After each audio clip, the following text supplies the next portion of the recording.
So, how do we start? I don't know. Should we give like a disclaimer? Yeah, I always agree with that, but I'm not sure what we're disclaiming. This Uh, is not a, yeah, I don't know, disclaimer. Don't smoke, kids, like this is definitely that. Definitely that. it's funny. Um, I was just thinking like uh you can't smoke in a meeting anymore, but I guess if you're in a Zoom call, you can, because you're not like, giving people secondhand smoke. Amazing. The things that can happen in the 21st century. Hmm.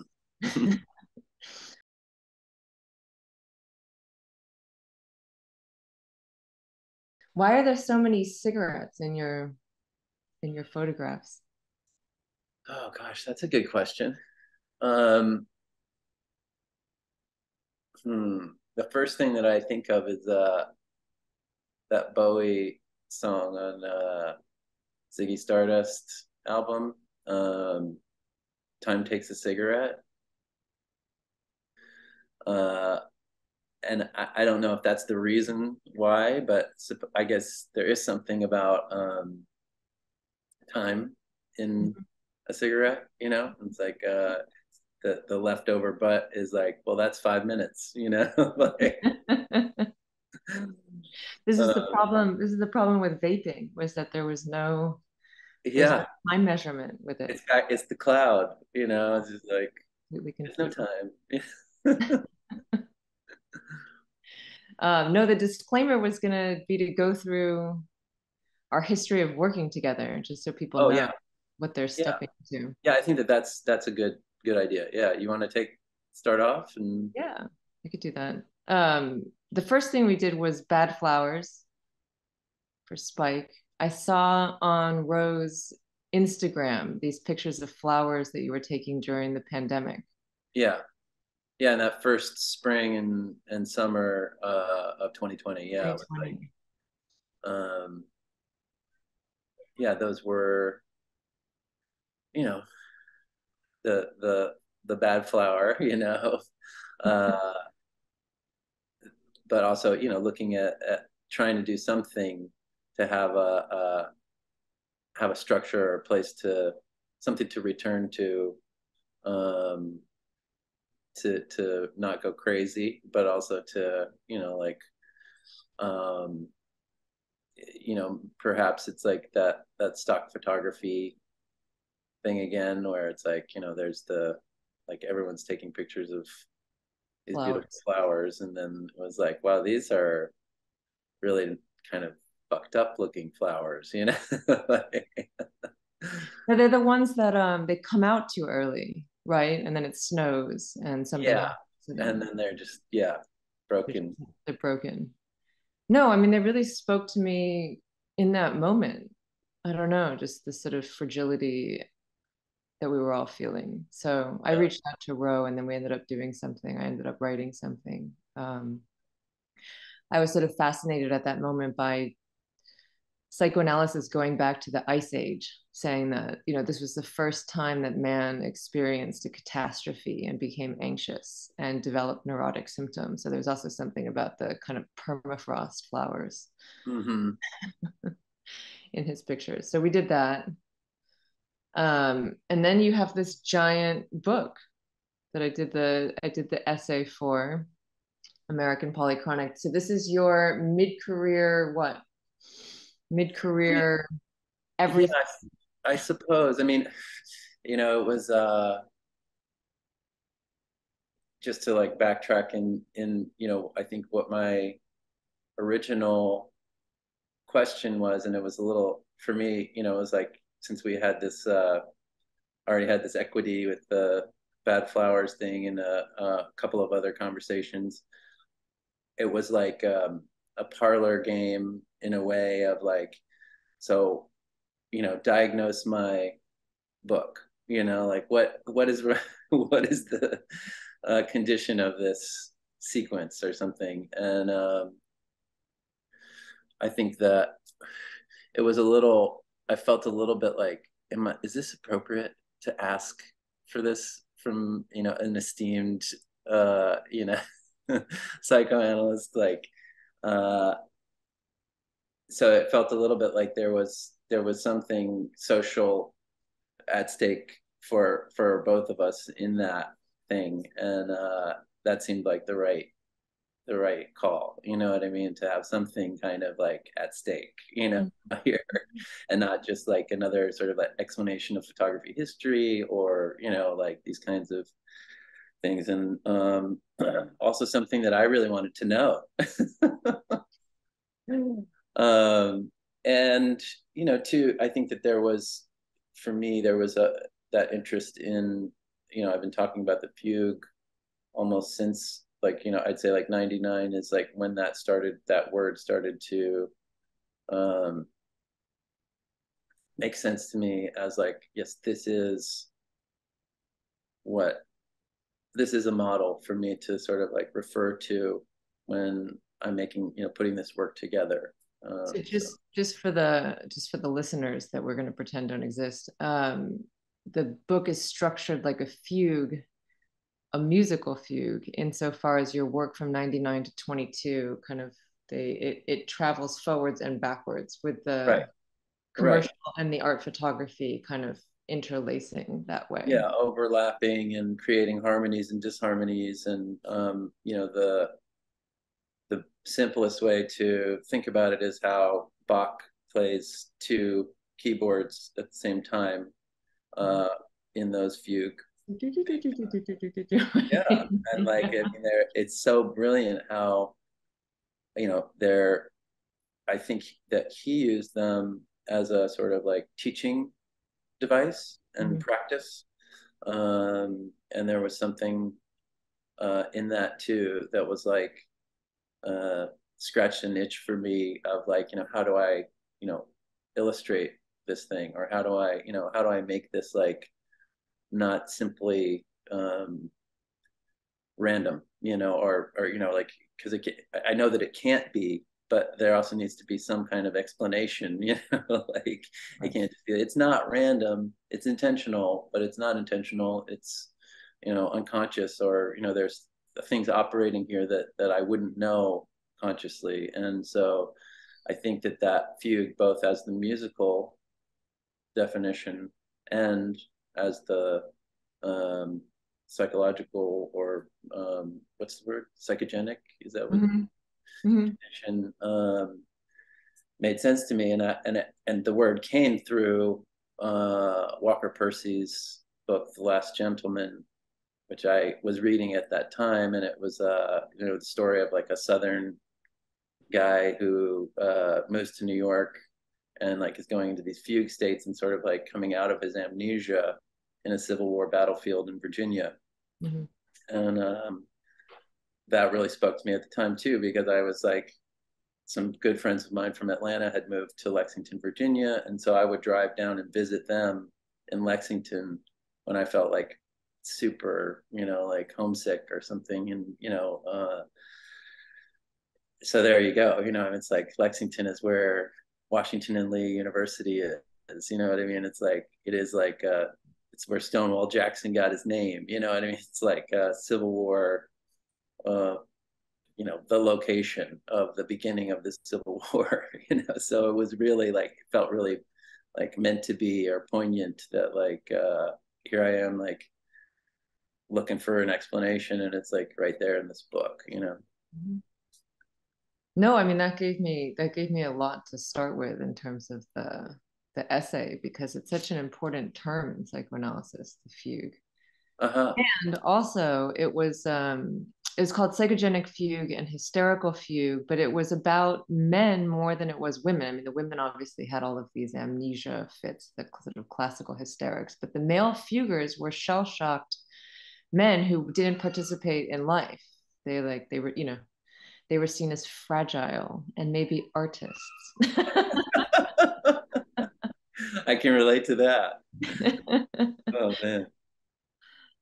So we did that. We also realized at some point that we're both from Florida, which seemed Dade important. County. Yeah, Dade County. I mean, you moved to Atlanta when you were 10. Just 10. about 10, yeah. So we have that background in common, which we'll, I guess, speak about at some point. And then, so we did that. I did diagnose him. We can talk about that. I think it's every artist's fantasy when they ask me to do something that I'm going to do that.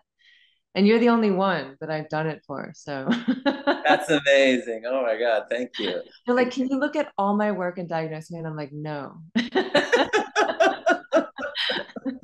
I don't know. There's something about your work that lent itself to it very, very quickly. So I had a lot of fun. And then we did a still life, which I also want to talk about at some point because it was fun. But we did a still life around the launch of my last book, which we called Prick Washer and a Door Gnome. we can, we can show we can show people at the end. Yep. We're gonna show you. We're gonna show. Get ready. So I called Roe a hysteric, starting with this fugal. That's my 1-year-old. This fugal mid-career survey of your work. And part of the reason that I started there was around all of the orality in your work. I mean, it was the amnesia quality, it was the family quality, that there's something coming out of family life, your early history that you remember, don't remember. And then all of the orality. There's so much food and mouths and smoking and eating and so there's something about this picture that's very, very classically hysterical, insofar as it's a great expression of sexuality and incest, but somehow with a veil over it, as if you can't quite touch it. Well, the refrigerator, it is like almost just like pure serendipity or good fortune to have like been assigned to take that refrigerator picture. This is the first picture in the book. Yeah, that's the first picture in the book, and I mean we can show the picture, I guess, but let's keep talking. We'll come back to it. So yeah, that was an assignment for the New York Times Magazine. This is really funny. Speaking of forgetting, so it was 99, an assignment for the New York Times, maybe like, third assignment, second assignment, something like that. And I think the issue was about vernacular decor or something like that. And so I was like, well, I know a lot of people in Atlanta that have like, refrigerator decorations. And so it wasn't a thing where I had thought what I need for my art, my next show is a picture of a refrigerator. It was an assignment, and so it was like, so it just started out there at my parents' refrigerator, and yeah, as that image sort of went through the paces of the New York Times editorial structure, where I got a call from the what do you call it, like the photo editor, saying like, oh my God, it's on the cover, it's so exciting, I really love that picture. And I'm like, holy shit, like this is going to be on the cover of the New York Times Magazine, which at the time was really like, that's about as good as you could get. If you're an art photographer doing editorial stuff, like that would be, the goal. And then I got a call, and there was like, some very upset photo editor saying it's no longer on the cover. And in fact, they dropped the whole story. So it was like this thing that like went through like the the whole thing, and like eventually I wound up shooting a kitchen that was like an anonymous kitchen, and like that one picture got used in a little story about vernacular decor. It had no connection to the earlier story, but the image had another life, and it wound up in a group show at Gavin Brown's Enterprise in the summer of, I guess, in the summer of '99. I think that's right. And suddenly it was in my portfolio that I would take to advertising agencies, and it got used as a sort of like template for a 3M ad about like what was, before there was an iPad, it was like some sort of like home use, like kitchen computer, so it was like a product that was like, could be in the kitchen, but it was also a computer, like a flat screen computer thing. Right. I don't know if that ever succeeded as a the product. I don't remember ever seeing anyone ever have one. I don't even know, so it's like a bit of a mystery, like what all of that stuff was, but the image seemed to keep its persistence or insistence on, being in the world. And you So, went home to take that photo? well, yeah, I flew from New York down to Atlanta and I took pictures of friends, refrigerators and other things, but that was definitely the best Right. picture. And you've called it the keystone to the book. I mean, just insofar as there's so many elements that circulate that are on that fridge and from that first moment in time, which is sort of what's amazing about it. Yeah, I mean, it's like, life story version 1A or something, Right. it's like, and I think that kind of desire to tell the story through whether it's a still life or, something, these kind of complicated, dense compositions, like, is something that has like happened over and over. And I couldn't say that it was happening before then because I think, coming through, I had made work, in school and after school about these subjects. And, those pinhole flower pictures were made in 95. And, I knew that like, it was like, no matter what, it's still about your mother. You know what I mean? All Like, this stuff on the fridge, around the fridge. I mean, it looks like your compositions. I mean, that's what's sort of wild about it. yeah. Well, I mean, and and some of it is like the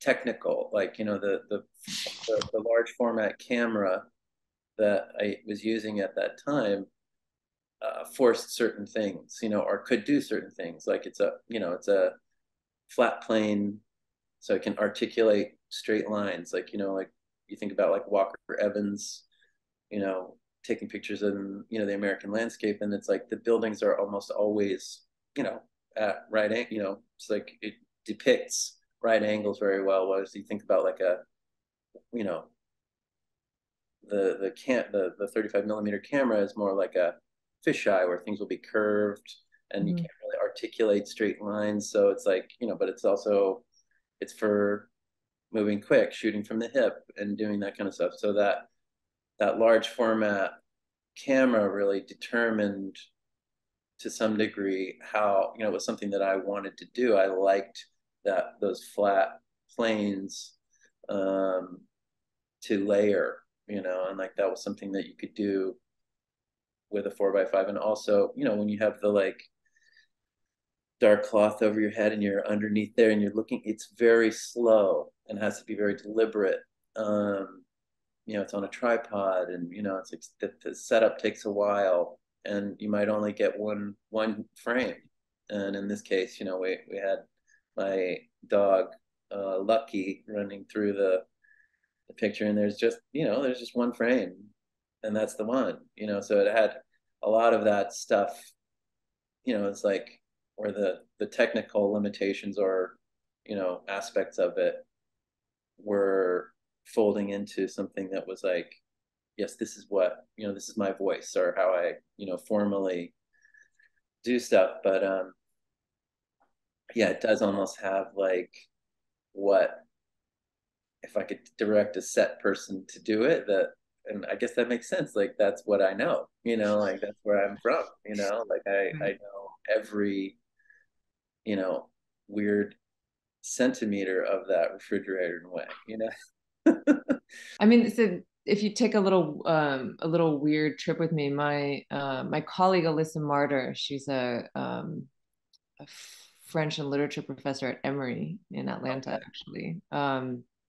She wrote a book called The Mother in the Age of Mechanical Reproducibility. I mean, it's a great book on psychoanalysis, photography, and family. Oh, cool. And she starts with a very macabre story of a woman, a mother, who killed her children and kept them in the freezer in the house. And she jumps off from this story to say something about the fact that the mother, the refrigerator as the tomb in the house is the mother. It's the symbol of maternity, of motherhood, insofar as every family, in a way, the mother is the memory, the mother is repressed, the mother is the kind of hidden navel.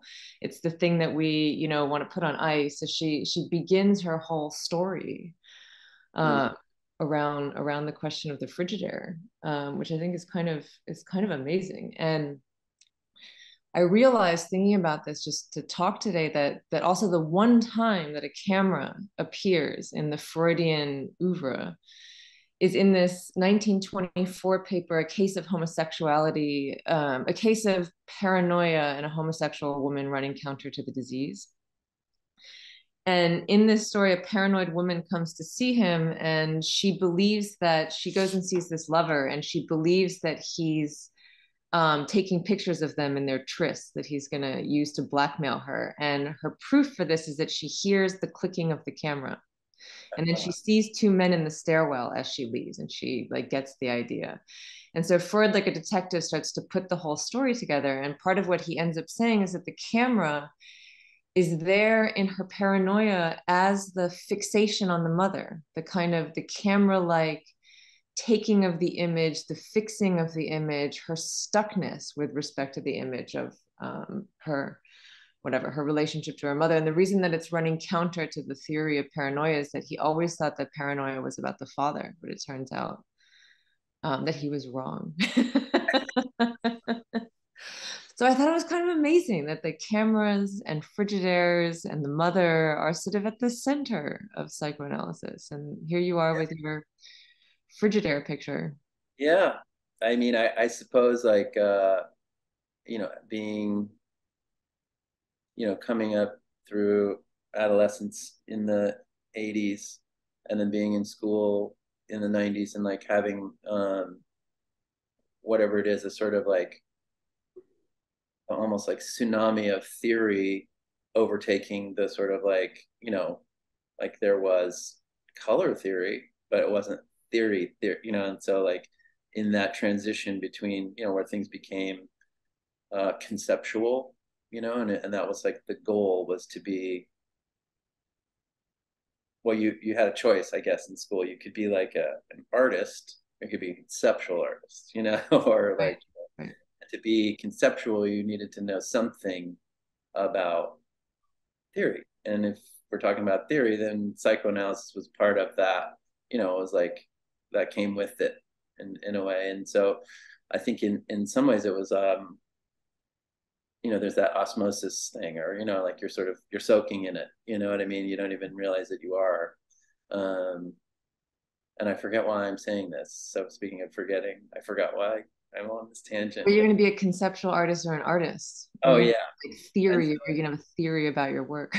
yeah. And so I guess like there was a there's probably like some willful intentionality to that, like so it's like a subject of, or patient of Freud wouldn't know anything about the 1980s, right? They would be like from of their time, and in some ways I guess like that's one of those things that like when I get really confounded or whatever, it's like, well, I can't be from a different time, that is just like,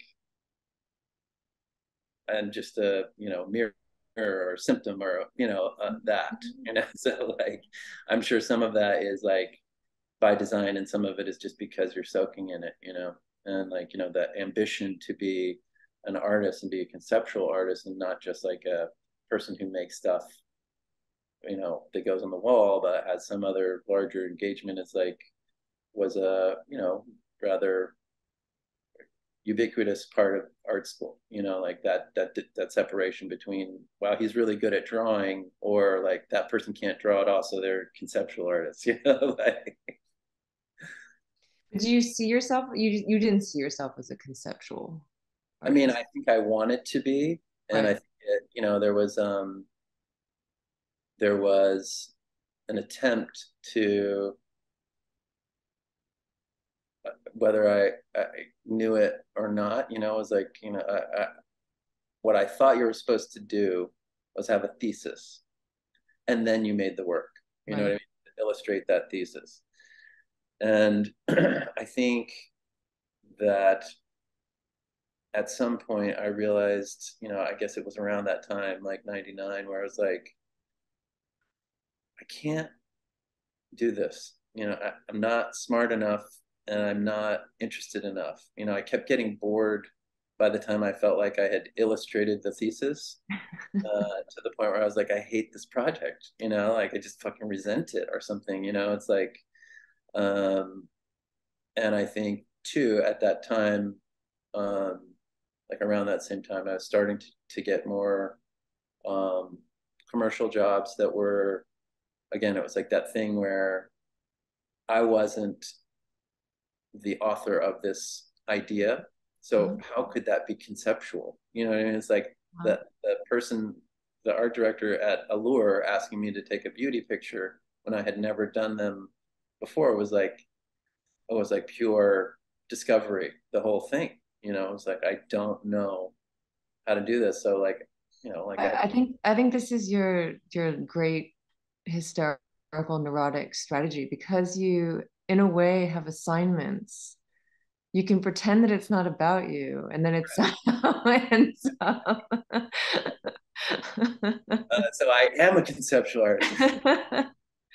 No, you're not, because the problem or the difficulty would be this idea of the application of ideas, and nothing could be. I mean, who cares about psychoanalysis? But nothing could be more anti-psychoanalytic than that, as if you come and you illustrate what you think. We don't care what you think. We actually care what you don't know that you think, which you don't know. Right. So that's a very strange starting point. So I mean, it's a very beautiful way of thinking about your work, because you have to pretend that you're doing something. You're doing your homework assignment, you're doing the whatever, the brief, the Mm-hmm. ask, the commercial sell. Right. And then a whole other something else comes to life. Right. Yeah, and I think that again, that is like, it reminds me again of the like Bach fugue, where it's like there is this like almost dour sounding thing of like, oh, Goldberg Variations was to teach young wealthy children how to play piano better. You know what I mean? But really, it's incredibly complex, and it doesn't, it's actually radical. Like this, the sound of it is emotional, and like it doesn't. It's not just the assignment. It's like it is really something else. And it is like whatever, everything. You know, the everything pizza.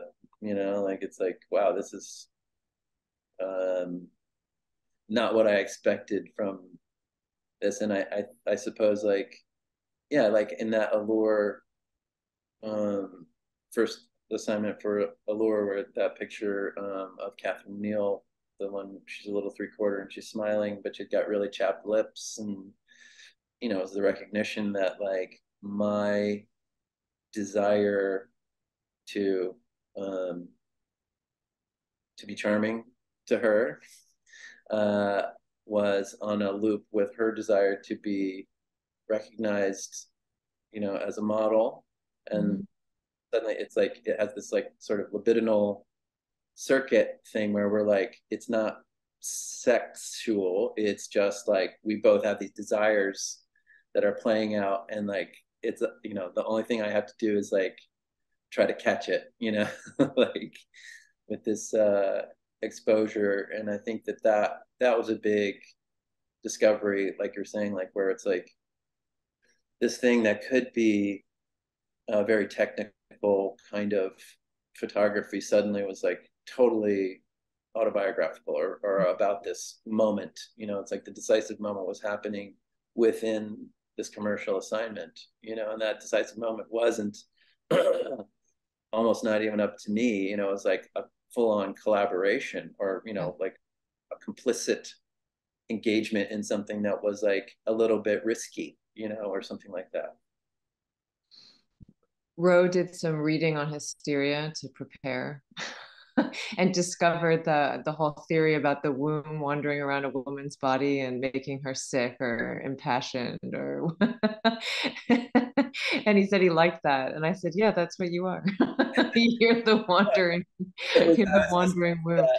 I was listening to that pod, and they were the doctor was saying, talking about that, like before there was a sort of autopsy to determine, that like, oh, these body parts actually are not moving around, like that there was a notion that the womb was like seeking satisfaction, and that it was like essentially like addressing the repression, it's like, and of course it's like, that isn't what we're talking about. But my first thought was like, I am the womb, like, or that's who I am. I'm like moving around trying to find satisfaction somehow, like that was just my first thought on it. And of course, like, that word, I mean, that's part of the, speaking of sort of some risk, like it feels like that word hysteria carries with it this kind of like, at least in our, last 20, 30 years, like even saying it in reference to anyone is kind of like, yeah, I don't know if we could say that, it's like a kind of a bad word, and I don't know. I mean, is that something like amongst psychoanalysts, that is that like a constant conversation, or is it kind of like, okay, yeah, we don't need to talk about this because like, there's the social use of the word hysteria and how it has this negative baggage, Connotation, sure. just like an ancient baggage that, when I was surprised by how it made me feel like this is just total poetics, this has no basis in, like nobody actually, these intelligent people in ancient Greece did not actually think, or maybe they did, but then at some point they knew better, and it was like, well, it's more of a metaphor, what I mean? Like, once they saw the connective tissue inside a human body, they were like, oh, right, so it can't really move up to their shoulder or down their arm, it's like it just sort of stays in that same place. But Isn't that so sad that at some point we think seeing is believing? We don't see this wandering room, so it definitely doesn't exist. Because then you would just be documentary, and I don't think that you want to be that. No, I'm playing with you. I push back against the idea that we're gonna like sanitize language, and make it accurate or make it, representative in a way that's not going to be hurtful, as if language isn't constantly hurtful. I mean, the psychoanalytic idea is that insult is the first and last word of all speech. Um, but as far as hysteria, I mean, the thing that Freud did was he turned it on its head, So yeah, it was this total objectification of women. It was this like, oh my God, they're so crazy, kind of thing throughout history. And then he said, no, like they're actually, like what hysteria is it's speaking to what society is trying to brush under the carpet. right. And they're the ones who are, he learned about the unconscious through them. He learned about the dream mechanisms through them. He learned about the place of fantasy through them. So, when Freud says hysteria, he means it in a universal sense. He even talks about his own hysteria. Right. And then the idea is that it's a virtue in a way. It's appropriate, right? Like that Yeah. is the correct response to the conditions or something, Yeah. right? Yeah, absolutely. Well, So I was complimenting you and putting you in a very difficult position vis-a-vis the world. well, She I said. I think like, in a more crude way, I would say like, um, I have thought that perhaps what I'm supposed to do, like what my calling is or whatever, is to, be that, piece of bone that's stuck in your throat that's hard to swallow. And it's like, speaking of orality, it's like something that's like I want to be uncomfortable. And I used to say like, when I was more or maybe pre talk therapy, I would I could tell if it was a good artwork or not, if it made me feel nauseous. Like if I Uh-huh. felt sort of sick about it, it was probably good. I was probably getting to something that Mhm. was good. And I think that, that was around that same time where it was like, I thought that I was supposed to, illustrate an idea, Mhm. and that like that was the thing that made me, you know, a conceptual or smart artist or something like that. And yeah, and again, like it was like you're saying, like it's sort of like if we answer our own question, then it's really not that's not interesting, like we want to like have that discovery or have the accident or the thing that you can't know emerge, like so But the it, nausea is so interesting because that's the other, so orality is like desire, like, like the seeking, like the search for satisfaction. And then the only limit it can find is disgust or repulsion, because otherwise it's gonna seek infinitely. It's not gonna know where to stop. So the only thing that you can do is hit a point that, like makes you nauseous or makes you disgusted or makes you repulsed. So it's this constant move between satisfaction and repulsion, as opposed to other neuroses that control in a very, very different way. hmm. Which is also why I like history. And it's true about your work that there's something repulsive.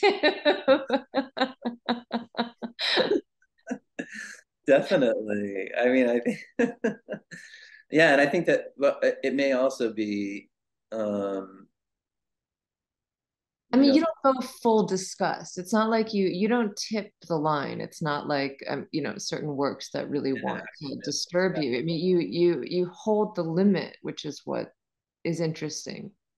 Yeah, and I think that there is this, I mean, at least through my therapy, one of the sort of like main things that keeps coming up is this like good boy, bad boy.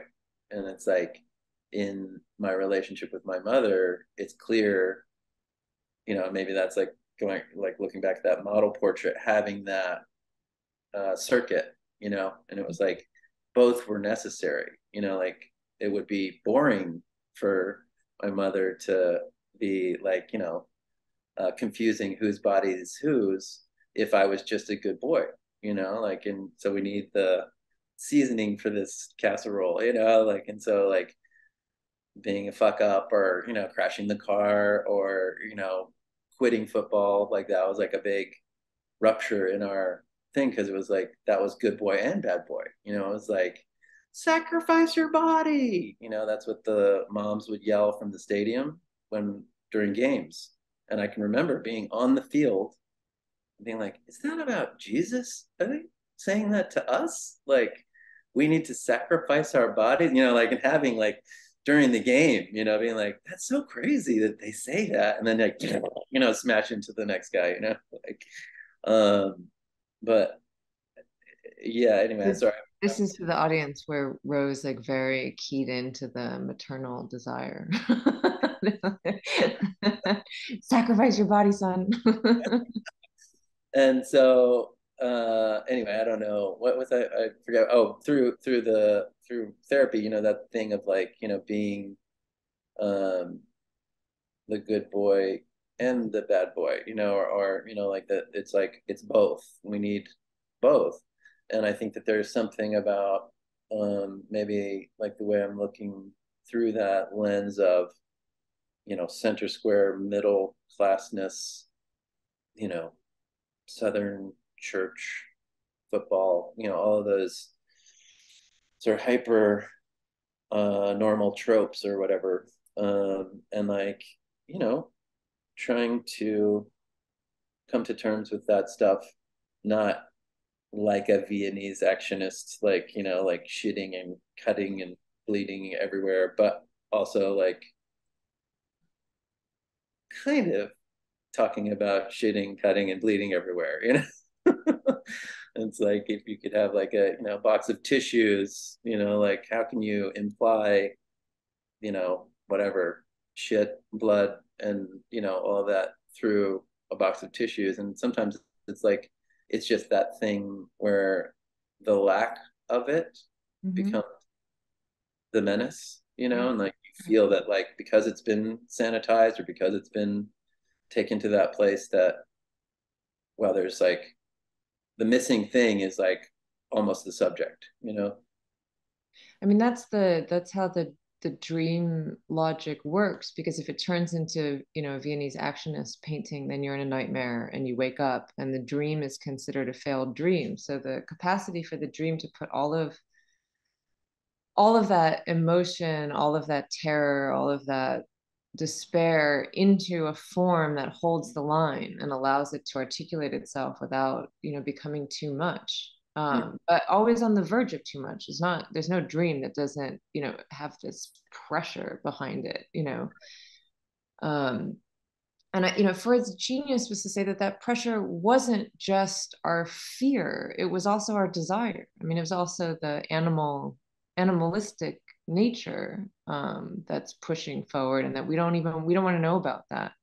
Right.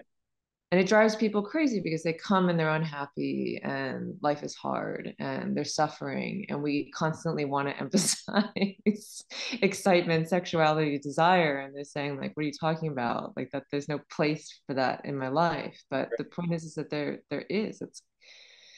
It's always there. And there's no picture of yours that I feel like lets itself off the hook, Mm. with respect to that, which Mm. is, I think, part of the pleasure of looking at it, and especially with this book, which is so. I mean, like, so it's huge. You killed many trees and should be punished for it. But it's just great to look at each one of these in that respect.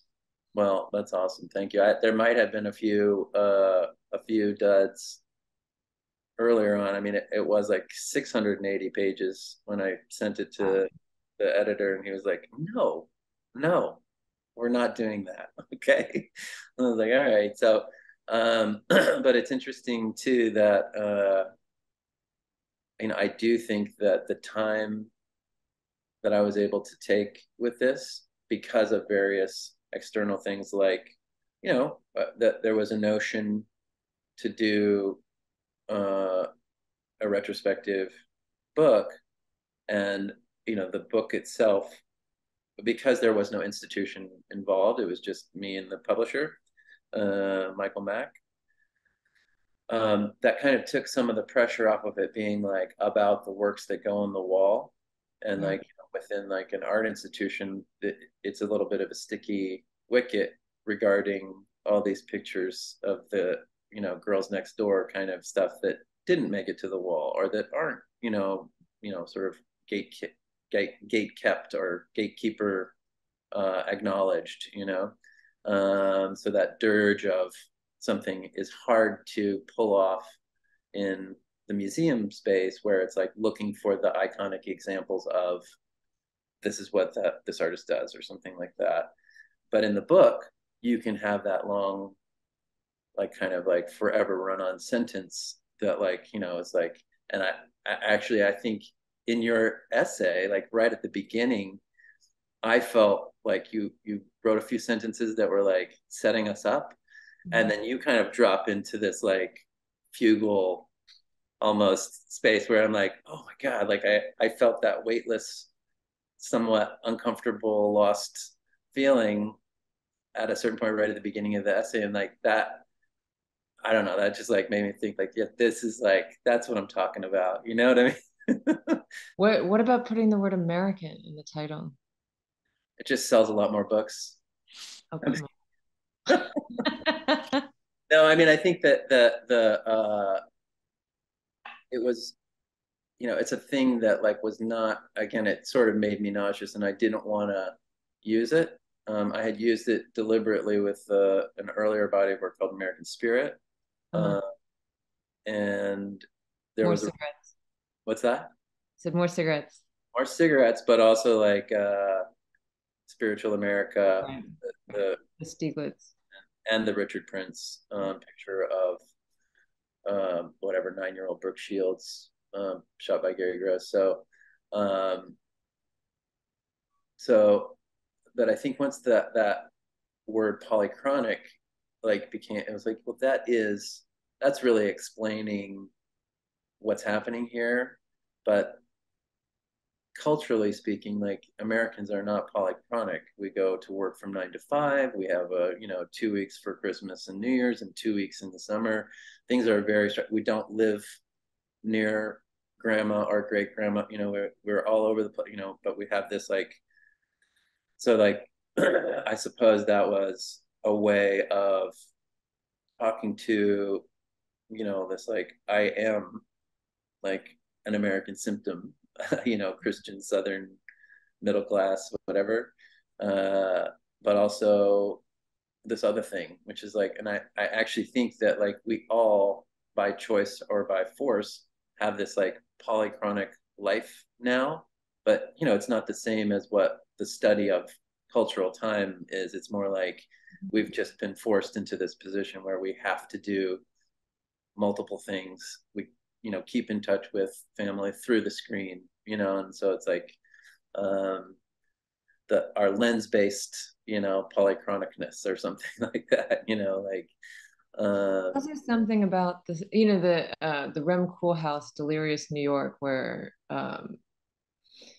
Brighton Beach area, Coney Island is the unconscious of New York, and it's in the version of it that burned down that we don't even know anymore. But the South and Florida in particular are like the unconscious of this country. I mean, the fact that every election since the 90s, of which you can't help but think of your book from 99 to 2002, have been this Atlanta, Florida banana story, from the hanging chads to what's going on in Atlanta at this point in time. And I mean, Mar-a-Lago, all of the rest of it, as if, what the hell is going on down there? I mean, honestly, yeah, it's like I feel like my parents are like almost like they should be studied, because of like the path that they took, from Belgrade was called Bel AIDS in the 80s because it was the highest per capita AIDS place in the world, because essentially they had Haitian people working the fields at that time, working the sugarcane, and like worse than, or like slave like conditions. Like they all lived in a cinder block house, like on the land. It's just like that was in the 80s. You know what I mean? It's like, and my parents were like, oh gosh, Belgrade's just anytime it's in the news, it's bad news. The next time it was in the news, Mohammed Atta learned how to fly a fucking plane in Belgrade. What the fuck? Every time this place comes, and then the hanging chads, and now that they both like turned blue like during this like last presidential election cycle, and like we're like posting stuff to their Facebook about we've got to do something to and so they're just like as if they're like they're part of this exact thing that you're talking about. Like they turned DeKalb County blue, not them personally, but like they're that generation of people that like they were the first people in their family to live in suburbs, like from the farm to small town to the suburbs. And now, it's like this, it's just really, it's crazy. And it does seem like Carl Hyacint's South Florida is like closer to documentary than, any of the, other thing, it's like, it is like this filter at the bottom, it's like, it just catches all the stuff, like, Yeah, it's all draining. It's all draining out down there. I mean, I did an assignment for a magazine called The Palmer, which is like I think it's sort of like maybe it's like for the 1% or something like that, where I think there's one in Palm Springs and there's one in Palm Beach. And is it about places Oh, the Palm? Palmer, right? I don't know, but but I did this in August, and I went down there, and I was talking to my mom, and I know that like the Belgrade and Palm Beach are close, and like it's kind of a straight shot from Belgrade to Mar-a-Lago, like the whatever it is, State Road 40 or whatever, just like dead ends into that corner. And so as a child, I remember, like we would go to and be like, "There's Mar-a-Lago," and I was like, "Wow, that's the biggest American flag I've ever seen," Um, But going back down there this summer, we agreed to do the assignment, and then like 2 days later, after the tickets booked, the Mar-a-Lago gets raided, and it's like, it's just so funny. It's like, you really, I, I can't write. You couldn't write these things, And then it turns out where I'm staying at the Chesterfield is the place that my Aunt Marcia used to go for her whatever DAR meetings, and my mom is like, that's the street that, when I was a child, we rented an apartment there in the summer because it was too hot in Belglade. So it's like that thing where like, I don't know how this keeps happening. It's not intentional, but it does keep happening.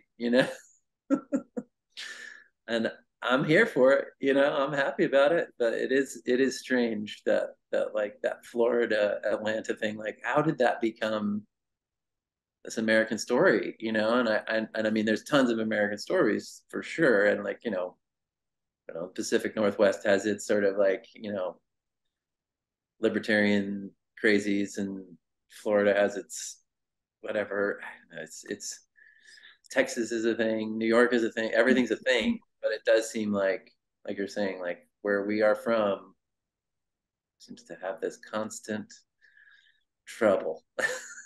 Like, or just like exposed, you see it, you can witness the thing, like. There's something, I mean, in the quality of your work, the surreal, the montage, the kind of incomparable elements thrown together. I mean, that feels like the South, that Uh-huh. particular aspect of Florida, as opposed to Texas, or as opposed to different stories about the Midwest or the Rust Belt. Mm-hmm. The closest thing I guess would be California, but the difference between California and the American South, I think, is very important. It's like, Yeah, this is yeah, not a book about California. This is not a California story, your work. right, yeah, no, and it's the constant, like, like notion that there's this, like, it's almost like an identity crisis Mm-hmm. because it doesn't have a New York story. It has these like kind of terrible, everything's like, and it was so wild. It wasn't like it just became wild. It was, primordial soup from the get-go. You know what I mean? During the Ice Age, and it's like, it was like, uh, it feels like that's what its history is. It's not like an American history. It's like some other history that we've sort of like, we're the invasive species here. You know what I mean? Yeah. And I suppose that's part of it too, is that like, especially in Florida, that sort of feeling, like, uh, the myth of it is like, what is the myth of it? There isn't one. It's just like, like, barely able to, like, we need some air conditioning down here, like, or else, whatever. And like, once that happens, it's like, then our life, Dadeland Mall, or, this like the sort of new stuff, like that, um, supplants that primordial, or suppresses that primordial soup, the swamp. There was the last pieces of writing that Freud wrote. They found them posthumously. They're called like findings notes. Um, he said a couple of things. One, he said that being with neurotics was like a walk in the Jurassic. The horsetails are as high as palms. So I don't know. That makes me think of Yeah. of Florida and the South. And he also talks about mysticism, which I won't get into it, but because I know we have to kind of wrap up soon. But the connection between hysteria and mysticism, which is also the sensation of what's beyond the ego, which is why this id animal sort of womb figure is so important. I mean, he retracts his anti-religious statement, and he says that there's something interesting about mysticism, as if it goes to the edge of what we don't know. Mm-hmm. And I so at the end of the piece that I was working on Roe, is our male hysteric, was about a kind of mystical aspect of the work, because there's a part of photography that has that quality of attention, contingency, surprise, creating a frame for something to happen out of the blue. And, as a photographer, it doesn't feel like you made that. It just feels like you happened to be there. You could constructed a situation in which you allowed that desire to find its object for a second. Mm-hmm. So I went male, hysteric, artist, orally insatiable, mystic, Roe Ethridge. I like that. Etheridge. Or Ethridge, Ethridge.